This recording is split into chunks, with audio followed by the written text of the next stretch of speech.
Pourquoi prend-on du poids? Pourquoi en perd-on? Et si nous écoutions notre corps? Il est là depuis le début. Il a tout vu, tout ressenti, tout porté. Il est comme un ancien tambour. Il résonne avec ce qu'il n'a pas su dire à haute voix des besoins de l'âme. Le corps ne ment pas. Il parle, il exprime, il traduit. En tant que nutritionniste bioénergétique, je perçois le poids comme une empreinte vibratoire, une signature de notre histoire intérieure. Il reflète nos émotions non digérées, nos fidélités invisibles, nos deuils figés.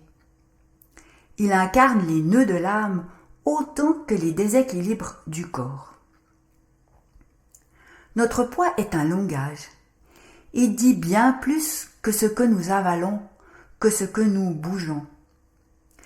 Il parle de ce que nous avons vécu, de ce que nous avons eu, et parfois, sans même le savoir, ce que nous portons pour d'autres. Bien souvent, les bouleversements du poids suivent un choc, la perte d'un être cher, la rupture d'un repère, l'effondrement intérieur. Et le corps, ce sage discret, tente d'équilibrer ce que l'âme n'arrive plus à porter. Laissez-moi vous raconter ce qui m'est arrivé. J'ai pris du poids quand j'ai rencontré mon conjoint. C'est étrange, non? On dit que l'amour fait fondre, qu'il nous rend légers, comme si le cœur, en s'ouvrant, allégeait aussi la chair. Mais moi, je me suis alourdie. Mon conjoint était si fin, si aérien, un être tout en nuances, presque translucide. Ses yeux d'azur m'ont traversé comme un ciel d'été, clair et limpide. J'ai plongé sans résistance. Je l'ai aimé de tout mon être, sans filtre ni mesure. Et puis notre fille est née, un miracle doux et puissant. J'ai gardé, comme beaucoup, quelques traces physiques de cette grossesse. Et j'ai aussi pris quelque chose d'invisible, le poids de ce qu'il ne portait pas. Sans me rendre compte, j'ai endossé ses flottements. J'ai densifié ce qui en lui restait suspendu.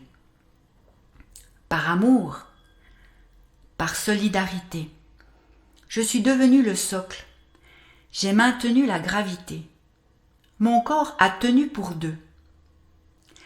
Cette solidarité était illusoire. Une réponse d'amour, certes, et aussi un oubli de moi-même.